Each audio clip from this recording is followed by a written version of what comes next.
राधा राधा राधा राधा राधा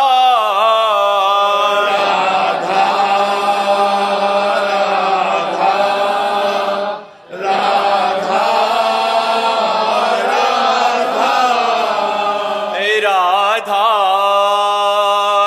राधा राधा राधा राधा राधा राधा राधा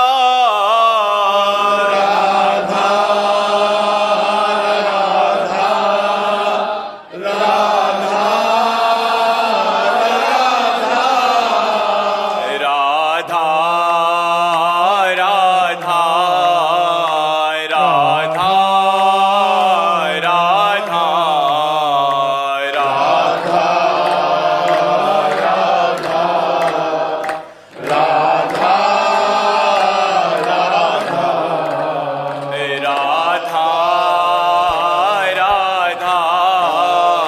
राधा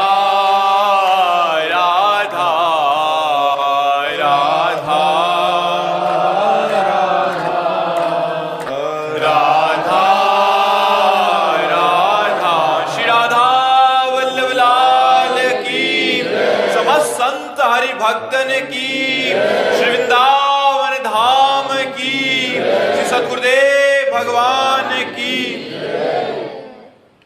दीपा गरोवर जी।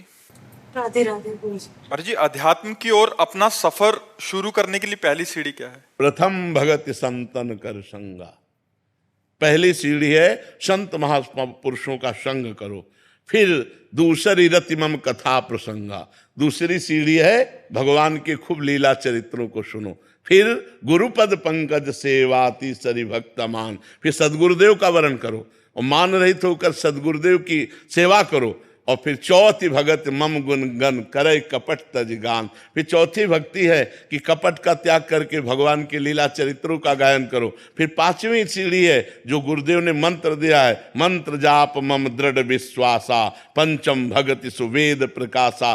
दृढ़ विश्वास करके भगवान में मंत्र का जाप करे। छठदम शील बीरत बहुकर्मा निरत निरंतर सज्जन धर्म। प्रपंच के कर्मों का त्याग करके धर्म के कर्मों को करते हुए खूब नाम जप मंत्र जप करते हुए जो सज्जन पुरुष आचरण करते हैं उन आचरणों को करे। सातो सम्मोहि मैं जग देखा मोते अधिक संत कर लेखा। सातवां साधन है सब में भगवान को देखना और संतों को भगवान से भी अधिक मानना। आठों जथा लाभ संतोषा सपने नहीं देखे पर दोषा। दूसरे का दोष दर्शन देखना, दूसरे की निंदा करना, ये सब छोड़ दे और निरंतर समभाव से रहते हुए जैसे भगवान रख रहे हैं उसमें संतुष्ट रहे। नवम सरल सब संचल हीना मम भरोसे ही हरस न दीना। नवम है सरल स्वभाव रहे, न मन को टिलाई, बहुत धैर्य गंभीर स्वभाव वाला हो, दृढ़ भगवान का भरोसा हो, भगवान की प्राप्ति हो गई।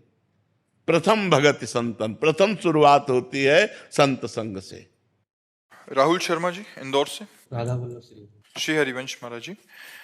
गुरुदेव भगवान, मनुष्य अपने जीवन में कर्म करने के लिए विवश है तथा मनुष्य द्वारा जो भी कर्म होता है चाहे कर्म करने के लिए विवश नहीं है, कर्म फल भोगने के लिए विवश है। नवीन कर्म करने के लिए स्वतंत्र है। पूर्व का जो किया हुआ कर्म शुभ और अशुभ है अवश्य में वो भोक्तव्यम। कृतम कर्म शुभाशुभम। पाप और पुण्य के फल को भोगने के लिए विवश है, नवीन कर्म करने के लिए नहीं। नवीन कर्म वो अच्छा से अच्छा कर सकता है, बुरा से बुरा कर सकता है, उसको छूट है। अब जो कर्म करोगे उसका परिणाम आपको आगे मिलेगा। समझ पा रहे? कर्नल संजीव कुमार जी। प्रणाम। महाराज जी, जैसे कि हम शास्त्रों में पढ़ते हैं कि हमें किस्मत के हिसाब से सुख और दुख भोगना पड़ता है, तो क्या हम राधा जी का सिमरन करके दुखों को कम या उन्हें सहन करने की शक्ति जड़ से नष्ट कर सकते हैं? क्योंकि पाप ही तो हमें दुख देता है। और हमारा नाम जो भगवान नाम है, नाम संकीर्तनम यस्य सर्व पाप प्रणाशनम प्रणामो दुख शमनम तम नमामि हरिम परम। जिन भगवान को प्रणाम करके नाम जप करने से, नाम कीर्तन करने से सारे पाप नष्ट हो जाते हैं। स्वयं भगवान ने गीता जी में कहा, सर्वधर्मान परित्यज्य मामेकम शरणम ब्रज, तो अहम त्वाम सर्व पापेभ्यो मोक्षयिष्यामि मा शुचा। यदि तुम मेरी शरण में आ जाते हो, सब धर्मों का त्याग करके एकमात्र केवल मेरी शरण लेते हो, मेरा भजन करते हो, तो मैं तुम्हें सब पापों से मुक्त कर दूंगा। तो जब सब पापों से मुक्त हो जाता है तभी तो परमानंद में डूबता है, तभी तो अचिंत्य आनंद में डूबता है, तभी तो नित्यानंद विज्ञानानंद घन परम सुख को प्राप्त होता है। नहीं तो कैसे प्राप्त हो पावे। तो हम नाम जप के बल से सर्व पापों को मिटाकर परम पद को प्राप्त कर सकते हैं। पर यह है कि अब जैसे हमारा 500 ग्राम पाप है और अभी हमारा जप हुआ है 50 ग्राम, तो हमें अनुभव में नहीं आएगा, क्योंकि 450 ग्राम वजन हमारा भी जुड़। अब हमारा जब 600 ग्राम होगा तब सब विध्वंस होकर परमानंद की अनुभूति हो जाएगी। इसलिए हमें नाम जप बढ़ाते रहना चाहिए। हमें ये नहीं देखना चाहिए कि अभी जो हम 1 साल से नाम जप कर रहे हैं वो कुछ लाभ दे रहा है कि नहीं, क्योंकि वो पहला काम अटैक करेगा आपके पापों के ऊपर। जो आपका नाम है वो पहला काम करेगा, आपको दुख देने वाले जो कर्म है उनको विध्वंस करेगा। अब आपका भजन बढ़ता चला जाए और वो सर्व रूप से विध्वंस हो जाए, तब आपको आनंद की प्राप्ति होगी। इसीलिए नाम परमानंदमय है, लेकिन प्रारंभ में किसी को परमानंद का अनुभव नहीं होता। जैसे मिश्री मीठी होती है, लेकिन किसी को पित्त रोग हो और मिश्री पवाई जाए तो कड़वी लगेगी, लेकिन वही मिश्री रोज पाता रहे तो पित्त का समन होकर वो मीठी लगने लगेगी। ऐसे ही भगवान का नाम जप या भजन बहुत मीठा अमृतमय है, परम सुखमय है, लेकिन हमें नहीं लगता, क्योंकि विषय रूपी पित्त बढ़ गया है, विषयों के प्रति राग और भोग की वृत्ति बढ़ गई है। अब हम नाम जप यही करते रहें तो जहां विषय राग नष्ट हुआ, पाप नष्ट हुआ, तो परमानंद पूरी मन राजा, पूरा हृदय परमानंद में भर जाएगा। तो परमानंद की प्राप्ति के लिए जहां किंचित भी दुख, अशांति, भय नहीं है, वो परम पद प्राप्त करने के लिए हमें निरंतर नाम जप करते रहना चाहिए। हमें परिणाम में रुकना नहीं चाहिए। हो सकता है आप बहुत सुंदर नाम जप कर रहे हो और आपको भोगने के लिए दुख मिल रहा है, क्योंकि पूर्व का पाप अटैक कर रहा है इस समय। तो हमको चुपचाप दुख भोगते हुए नाम जप नहीं छोड़ना चाहिए। तो नाम जप समस्त दुखों का नाश करके परम सुख की प्राप्ति करा देगा, परम शांति की प्राप्ति करा देगा। अनुपमा कुमारी जी, मधुबनी, बिहार से। राधे राधे महाराज जी। महाराज जी, दिव्य प्रेम के क्या रहस्य हैं? दिव्य प्रेम में डूबा व्यक्ति क्या ग्रस्त आश्रम? पहली बात है कि प्रेम अनिर्वचनीयम स्वरूपम। वाणी की सामर्थ्य नहीं है कि प्रेम की बात को बताया जा सके। प्रेम स्वाद है, भजन का स्वाद है प्रेम। जैसे आपको गुलाब जामुन पवाया जाए और आपसे पूछा जाए कैसा, तो आप कहोगे मीठा। फिर हम प्रश्न करें कैसा मीठा, तो आप कहोगे बहुत अच्छा मीठा। फिर प्रश्न करें बहुत अच्छा मीठा मतलब कैसा, तो आप उत्तर दोगे खा के देख लो। आगे है आपके पास उत्तर। तो ऐसे ही प्रेम आनंद में। कैसा? बोले परमानंद में। कैसा? बोले भजन करके देख लो। जब तक भजन नहीं करोगे तब तक प्रेम का अनुभव गम्य भजे जय संता। प्रेम अनुभव स्वरूप है। प्रेम का रहस्य यह है कि वो जाने मोरी छाती, मीरा जी कहती, मेरी वाणी की सामर्थ्य नहीं कि उसका वर्णन कर सकूं। सूक्ष्मतरम अनुभव स्वरूपम प्रतिक्षण वर्धमानम, जो प्रेम का स्वरूप है, कामना रहितम, कोई कामना नहीं, और वो हृदय के अनुभव का विषय, वो वाणी का विषय नहीं है। जो निरंतर नाम जप करते हैं, भगवान की लीला कथा सुनते हैं, भगवान की सेवा करते हैं, पापाचरण का त्याग करते हैं, धीरे धीरे उनके हृदय में भगवान से प्रेम प्रकट होने लगता है। और जब प्रेम प्रकट होने लगता है तब और कछु न सुहाए, कुछ अच्छा नहीं लगता।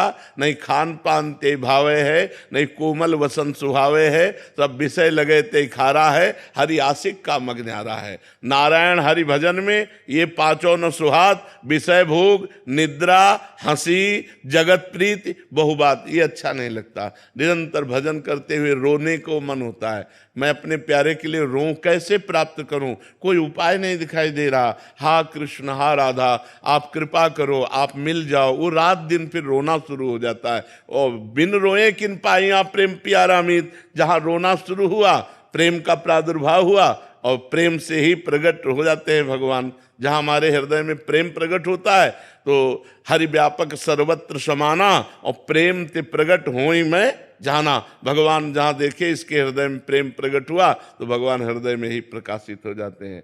प्रेम अनिर्वचनीयम है, उसका वाणी के द्वारा वर्णन नहीं किया जा सकता। क्या गृहस्थ आश्रम में इसका पालन किया जा सकता है? बिल्कुल, संसारिक लोगों गृहस्थ के साथ? आश्रम और विरक्त आश्रम ये सब शरीर धर्म है। विरक्त और गृहस्थ ये शरीर होते हैं। अगर हमारा मन तो चक्रवर्ती सम्राट महाराज अम्बरीश, विरक्त महात्मा दुर्वासा जी, विरक्तता की चरम सीमा दुर्वासा जी, एक वलकल की लंगोटी लगाकर दूब का रस पीने वाला, और चक्रवर्ती सम्राट, अनेक रानियां और समस्त वैभव, फेल हो गया महात्मा विरक्त उनकी भक्ति के आगे। सा वै मनः कृष्ण पदारविंदयो, मन कृष्ण के चरणों में लगा। चक्रवर्ती सम्राट है और इनको अपनी तपस्या का अहंकार है, तो पूरा चरित्र पढ़ के देख लो, अम्बरीश और दुर्वासा चरित्र। तो इसलिए ये भ्रम हटा दो कि हम गृहस्थ में हैं और हमसे भजन नहीं हो सकता, या हम भक्ति की ऊंचाई नहीं प्राप्त कर सकते, या जो महात्मा लोग गति प्राप्त करते वो हम नहीं प्राप्त कर सकते। नहीं, आप प्राप्त कर सकते हो, पर आप अपने धर्म के अनुसार चलो तब। गृहस्थ धर्म सबसे बड़ा धर्म है। जितने भी विरक्त महात्मा हुए पैदा कहाँ हुए? जितने भी विरक्त महात्मा हुए उनका पोषण कौन करता है? गृहस्थ आश्रम। आप वस्त्र देते हैं, आप भोजन देते हैं, आप फल देते हैं, जिनको खाकर हम भजन करते हैं, साधना करते हैं। हम पैदा हुए गृहस्थ में, हम पल रहे हैं गृहस्थों से, और हम रह रहे हैं गृहस्थों के बीच में। तो ये मत मानो कि हम गृहस्थ हैं तो हमारा जीवन मतलब वो जैसा महात्मा लोगों का जीवन है वैसा नहीं। एक महात्मा मांग करके खाता है तुम्हारे घर से, और तुम उसको खवा कर भजन करते हो, और वो तुमसे मांग के खा के भजन करता है। इसी में देख लो कौन श्रेष्ठ है। तुम उसको खवा करके भजन कर रहे हो, बस भजन की खास बात है। वो अकेले खा करके भजन कर रहा है, तुम पूरे परिवार का पोषण करके समाज को लेकर के भजन कर रहे हो, तुम्हारा महान धर्म है। बस चूक ये हो जाती कि गृहस्थ धर्म में रहते हुए पापाचरण और आसक्ति इतनी प्रबल है कि भजन करना बड़ा कठिन है। अगर ये चूक सुधार लो तो आपको भी वही गति मिलेगी जो एक महात्मा को गति मिलती, वही आपको गति मिलेगी। पूजा जी बेंगलोर से।